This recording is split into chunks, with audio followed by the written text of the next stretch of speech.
Alrighty, hello everybody, and welcome to the lesson for Unit 4. Let's just go ahead and dive right in. Okay, so what is a status bar? The status bar displays a document information such as the number of pages and the number of words in the document. Zoom control. The zoom control lets you zoom in for a closer look at your text. The zoom control consists of a slider that you can slide left or right to zoom in or out, and the minus and plus buttons let you click to increase or decrease the zoom amount. Now, what is a title bar? The title bar at the top of the window shows the program and document title. Now, what is a ribbon? Some newer word processing programs have at the top of the window that contains commands. Tabs appear at the top of the ribbon and contain groups of related commands. Home, insert, page layout are examples of ribbon tabs.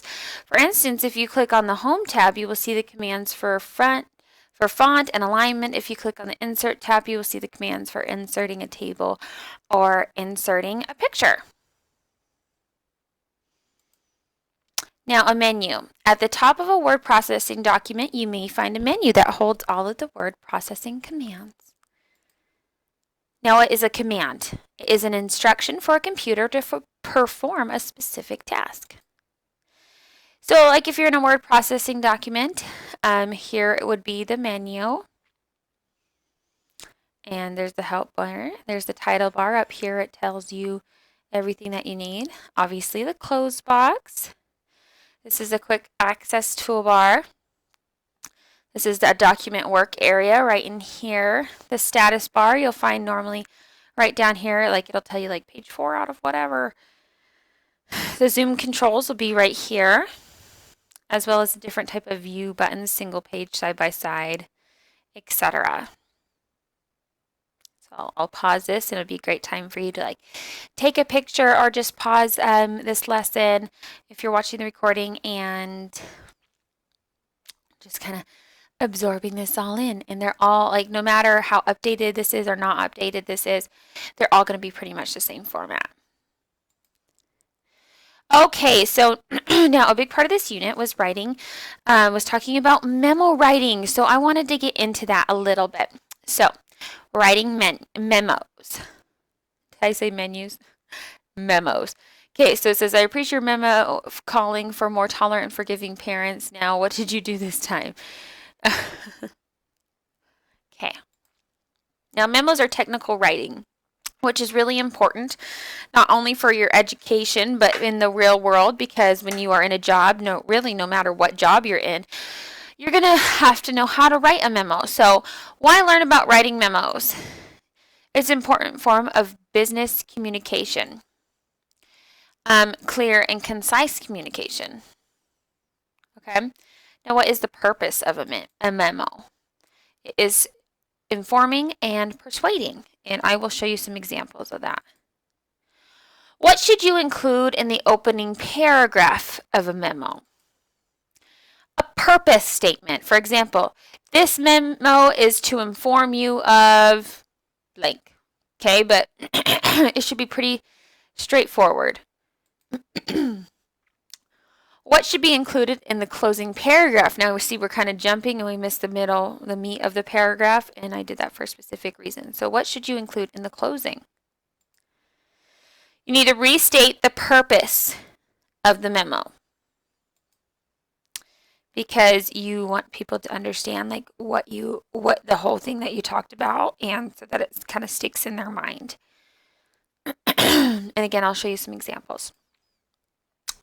Now, what should the body paragraphs include?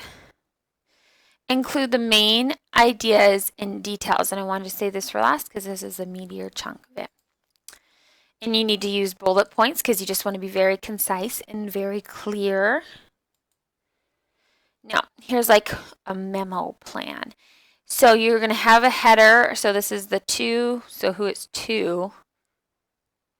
You're CCing who the people are that you're CCing or including in the message as well.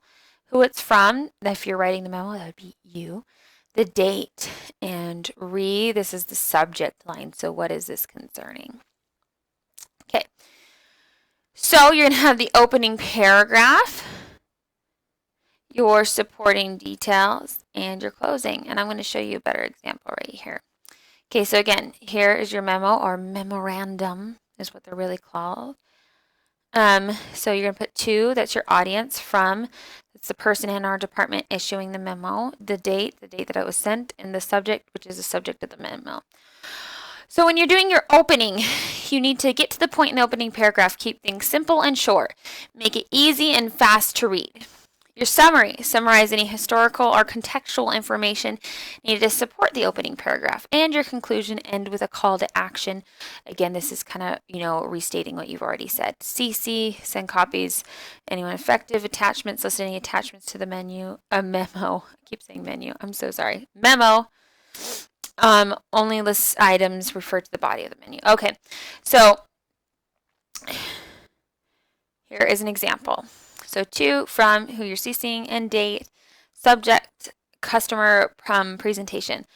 Okay, so the JSKL marketing presentation you prepared last week to showcase our new product line was exceptional.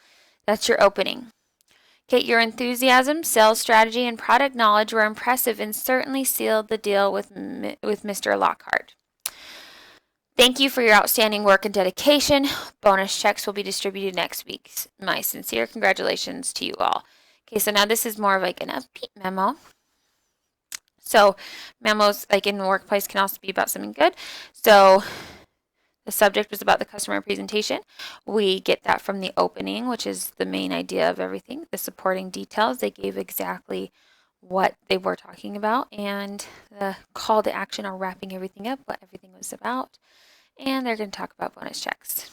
Okay, so I am going to, hopefully, I want to zoom in here so you guys can see this. Okay, so we have this part up here. So this is a little different type of memo. I'm so sorry, I keep saying menu.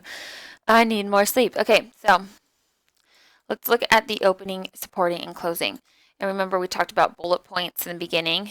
Okay, so attached are a description and architectural drawings for the proposed renovation of the Learning Resources Center, the LRC. The description provides an overview of the type of equipment proposed for the renovated LRC. The drawings illustrate 2 options for a new layout. Okay, so there's the opening. We understand what they're going to do in this memo. The description provides an overview of the type of equipment proposed for the renovated LRC. The drawings illustrate 2 options for a new layout. Okay, and then here's your supporting details and the bullet points. Drawings illustrate 2 options for the new layout. Drawing illustrates 2 options for the new layout, sorry. And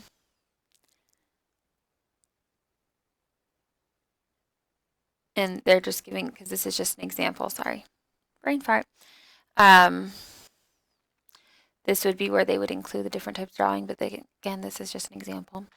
So you're bulleting what you're talking about. So here is the closing, which is the call to action, restating what you've already said. Please send us your comments on this project by December 20th, 2002. We will also make plans to accessible to students and faculty for their comments. The renovation is expected to start in January 2003. Thank you very much for your input in advance.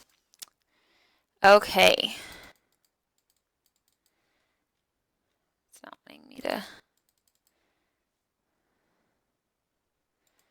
It is not wanting me.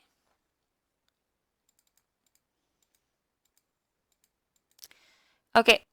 So hopefully that kind of helps you with memos and understanding different word processing documents so that you can understand them. I'm actually going to show you guys a couple of different things real quick as far as word processing goes, but I hope that helps with the memo because I know you guys have a project about that this unit. So I'm going to show you 2 different types of word processing documents here real quick.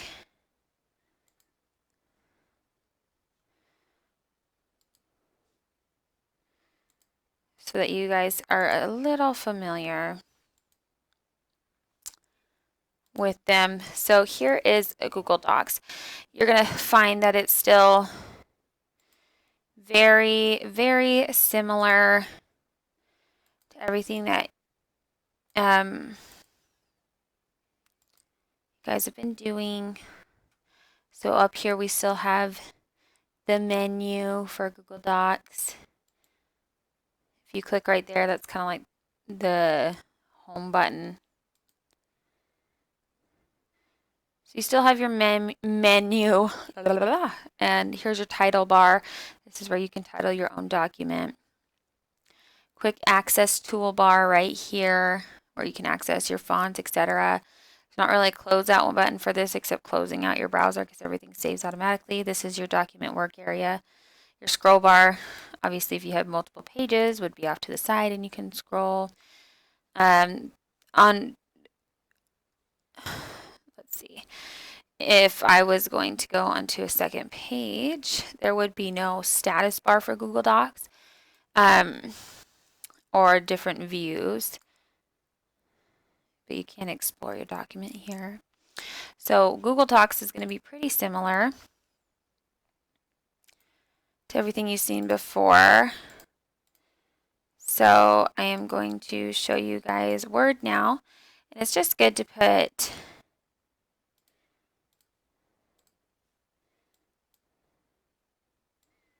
a kind of name to everything so that you guys can be experts in using this, because you guys use these documents all the time. Okay, so like with Word, you have your menu up here, your title bar, which would be up here if you named your document, the closeout box, the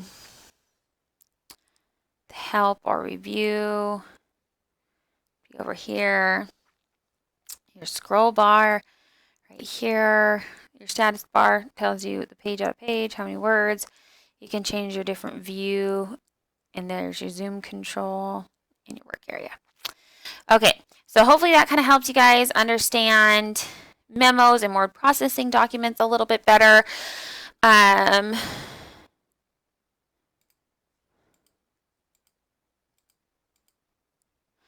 here's some important information. Make sure to enter the keyword in so that you can get credit for this live class assignment. The keyword is Word. My office hours are on Thursdays from 1:15 to 2:15 p.m. Mountain Standard Time.